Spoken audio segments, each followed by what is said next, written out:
Donc justement, la Rose, donc on a parlé un peu de ta famille, de là où tu as vécu, de là où tu as grandi. Mais comme je disais tout à l'heure en début d'interview, tu vis en France maintenant. Donc tu as ce regard entre la France et la Guadeloupe. Maintenant, quand tu reviens au pays, quelle vision tu as? Est-ce que ça t'a permis de mieux comprendre, de mieux aimer ton île, de mieux relativiser en te disant que finalement j'étais pas si mal. En fait, tu vois ce que je veux dire? Est-ce que ça t'a permis d'ouvrir un peu tes yeux, de faire évoluer la Rose? Tu vois ce que je veux dire dans ce sens? Vivre en France m'a permis de faire un constat sur deux choses. Déjà, j'ai compris pourquoi on vit comme on vit, pourquoi nous sommes dans la situation dans laquelle nous sommes, pourquoi on a ce climat social, pourquoi on est aussi aigri, pourquoi il y a plein de choses qu'on n'a pas. C'est vrai qu'ici il y a autant de différences culturelles qu'en Europe. Ici, on vit avec les Haïtiens, avec les Indiens, avec les Espagnols, les Chinois, on a un peu de tout. Mais en France, il y a tellement de centaines et de je ne sais pas combien de nationalités qu'on apprend vraiment à être tolérant. Même si souvent nous sommes plus souvent nous victimes d'intolérance, on sait que voilà. Mais on sent que c'est important pour toi ce côté tolérant. On a l'impression que tu as été souvent aussi justement d'intolérance. Mais c'était dû à quoi? À tes origines, à la femme que tu es? Voilà, à mes origines, à mon style de vie, à ma façon d'être, à ma famille, à tout. Vous savez, les gens, ils cherchent pas à comprendre par quoi vous êtes passé, ils cherchent pas à comprendre pourquoi vous faites quelque chose. Ils voient juste, voilà, elle t'a donné un cocktail comme ça, mais on va pas savoir pourquoi elle a choisi de mettre la fraise ici, pourquoi là, c'est que, voilà, pourquoi on en est arrivé à un aussi beau cocktail. Ouais, je crois ce que tu veux dire. Voilà. Et c'est dommage, mais l'être humain est pas parfait, donc je pardonne, je leur en veux même pas. Mais tu n'oublies pas. C'est derrière moi tout ça. Aujourd'hui, je suis fière de ce que je suis, de qui je suis, de ma famille, de tout, et ouais. D'accord. Tu vois ce qui est paradoxal là, avec toi ce soir, c'est tu as des lyrics qui sont crus, qui sont durs par moments, mais plein de sensibilité, voilà. C'est ça que moi j'aime avec toi, c'est qu'à travers tes lyrics qui sont parfois durs, il y a quand même la sensibilité qu'on prend le temps d'écouter déjà et de regarder. Et c'est ça qui fait que je fais que tu es l'artiste aujourd'hui. Donc tu as peut-être fait certes une bêtise, mais c'est une belle bêtise pour moi en tant que. On va dire que je suis fan de tout le monde, mais c'est normal. Quand je reçois des artistes, les gars, forcément, c'est que je suis fan. Je suis fan de vous, je suis fan de la culture. Et pour moi, c'est essentiel de vous mettre en avant. C'est pour que les gens qui comprennent que être artiste, c'est pas juste faire de la musique. Ça c'est clair. Tu vois, il y a. Et c'est des mentalités qu'il faut changer même chez nous en fait. Les gens ont tendance à croire que donc à chanter un micro, non, c'est. Mais ils ont raison de penser comme ça, puisque de nos jours, il y a beaucoup d'artistes qui ont été créés, qui veut dire. Avant, pour être artiste, fallait avoir un talent, fallait savoir chanter, savoir écrire, et de nos jours maintenant, il y a des artistes qui sont fabriqués, qui veut dire c'est des personnes, ils savent pas écrire, ils ont pas, ils ont peut-être quand même une base, soit un physique, soit une voix, mais c'est pas spécialement des personnes qui ont depuis petit ce talent pour chanter. Donc maintenant, ils peuvent dire voilà, écoute, j'aime bien comment tu te sapes, t'as combien de followers, j'ai des textes qui traînent là, tu peux chanter ça et puis voilà, on va voir si on fait des sous. Oui, mais toi, ça n'ira pas avec ton caractère. Je pense que t'es trop rebelle pour ça.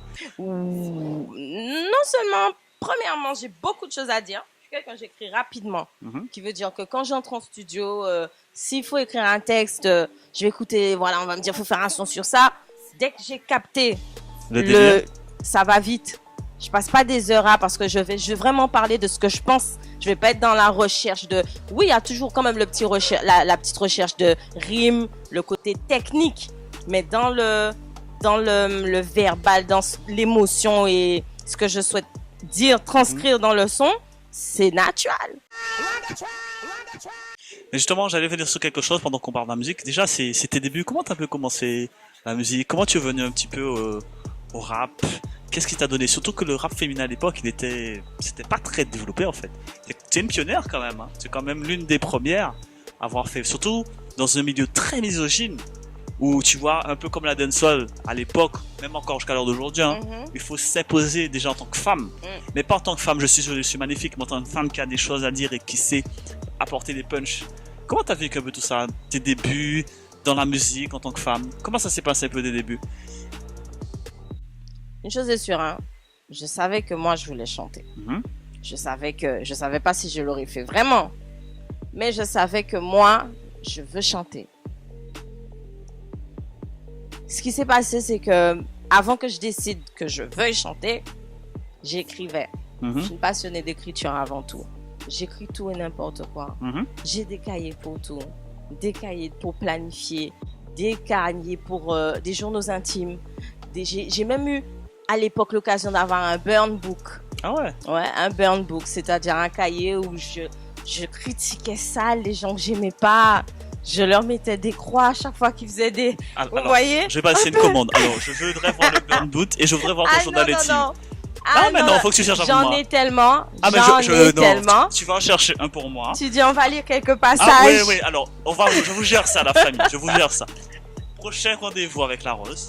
On vient avec le burn, d'accord? On va avec le journal intime et elle va nous lire un petit passage. Alors là, vous allez trop vous moquer parce qu'à l'époque, il n'y avait pas le level lyrical. Ouais, non. C'était On est dans la tolérance, on va pas rigoler.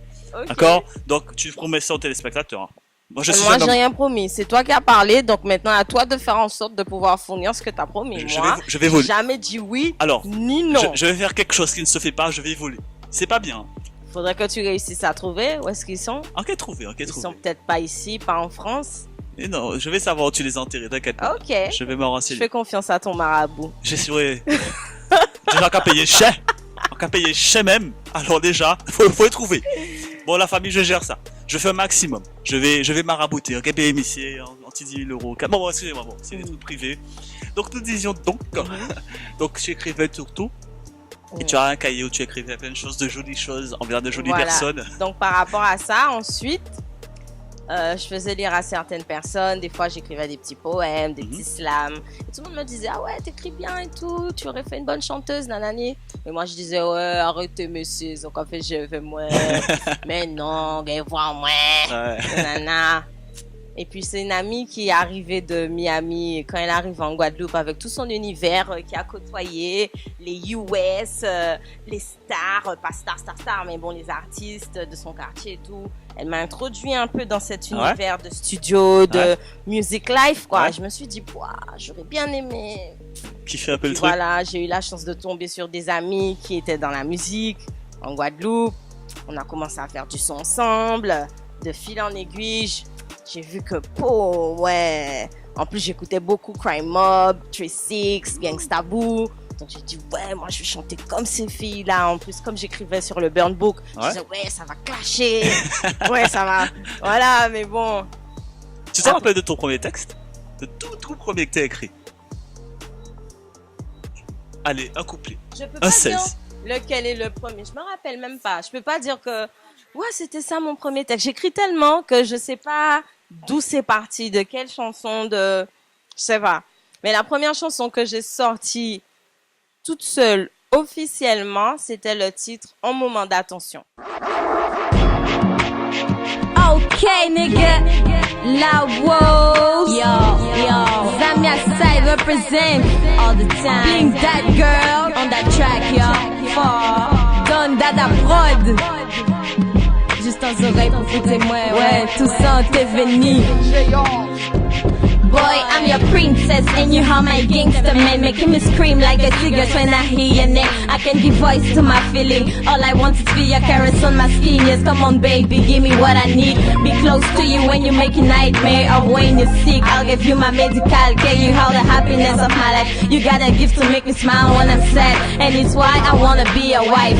Be the one to warm you up when you wake up. Cause when I be in no spirit, you know how to treat me hard, boy. I always wanted a boy like you. A true soldier who can protect me just like you, who can give me everything, never scared about nothing. A boy assassin in the town, and you know this boy, I find him. A street hustler, a real ghetto boy. Baby, only you can make me feel love. T'es venu, c'était un petit moment d'attention. Pas tes besoins pour l'amour, juste ton oreille pour faire attention. Moi, un monde qui t'est pète la langue, tes besoins qui t'est fait moins connaître ta vie. Pour pas t'es pas mauvais chemin, passe-les aux chaînes. Ou pas connaître essentiel à la vie, ou quand on porte pas amis.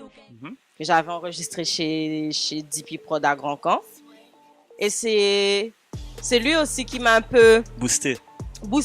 Parce qu'à l'époque, j'allais au studio près de JDemo où j'ai eu l'occasion de collaborer avec Dacha, avec qui encore j'avais, avec KJ. C'était des amis à l'époque où on va dire, on a fait un peu nos débuts ensemble, vous voyez. Et par rapport à ça, de fil en aiguille, je suis tombée sur DP. Il me disait, toi, t'as quelque chose et tout, faut que tu passes à mon studio, nanani. On a eu une certaine affinité, une complicité, puis j'ai commencé à poser avec lui régulièrement.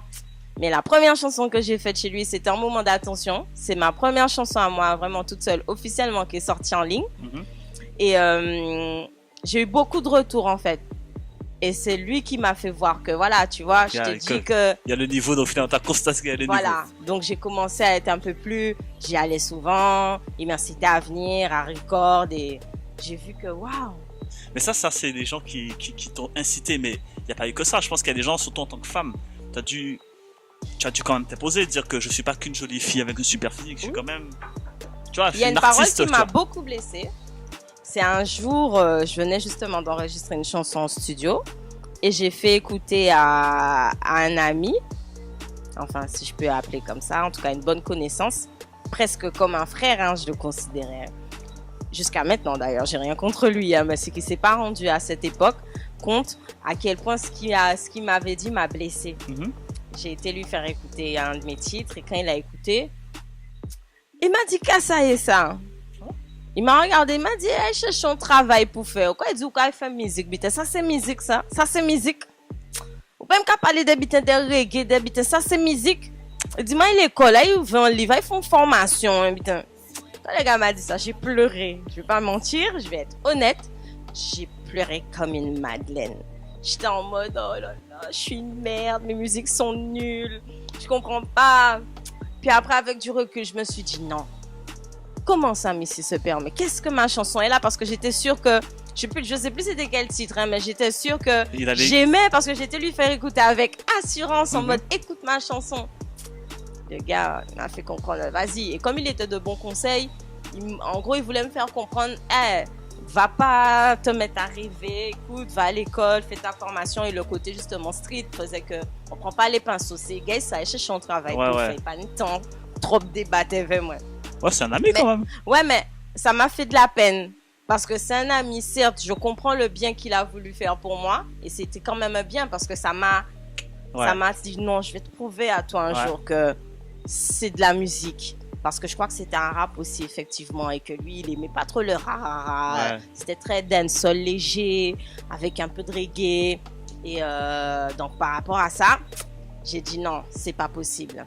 Quand j'ai vu que bon, je suis tombée dans une bonne équipe quand même, qui eux justement, ils avaient ce kiff pour les rappeuses comme moi des States et se sont dit waouh, on a trouvé une meuf comme au States et tout, et moi sa voix, non, on va chanter avec elle et tout. Ils m'ont beaucoup appris, beaucoup. J'ai énormément de love et de respect pour eux. Et eux, ouais. Mais ça va, je trouve que comparé à d'autres artistes que j'ai reçus, tu n'as pas vraiment subi ce côté misogyne, en tout cas dans ta carrière artistique. J'ai pas subi quoi? Ce côté misogyne, ce côté où sans forme, font mal quand là. Mais bien sûr. Parce que quand tu me parles mais bien sûr. Ah, ok, d'accord. Mais bien sûr. D'accord. Je l'ai pas subi en mode où on me le dit ouvertement. Mais dans les regards, dans l'attitude. Dans les regards, dans l'attitude, dans le boycott, je le ressens jusqu'à maintenant. Ah ouais, d'accord. Je le ressens, il est là toujours. Il n'a pas disparu, hein. Ok. Tu sais, les gens, ils t'aiment que quand t'es pas fort, hein. Ah ouais. C'est pas pour me vanter, c'est pas pour... Mais je dis ça pour tous ceux qui, justement, ont décidé d'avoir des attitudes cheloues avec moi parce qu'ils se sont frustrés. Ils comprennent pas comment, ouais, la meuf, nanana, c'est juste que bon, certes, vous êtes des gars, certes, vous avez peut-être le talent, la technique, mais on n'a pas le même vécu, les gars. C'est clair. On n'a pas la même façon de parler, on n'a pas la même éducation parce que la musique, c'est surtout une question de technique, de savoir, mais une question d'élocution aussi, de vocabulaire, de culture générale. C'est vrai. Donc, si t'as pas la culture générale, la connaissance des rimes, la connaissance de la mélodie, la connaissance de la vie, il y a plein de choses à savoir pour faire des bons sons et que si t'as pas tous les ingrédients, tes sons, elles seront bien, mais peut-être pas bonnes.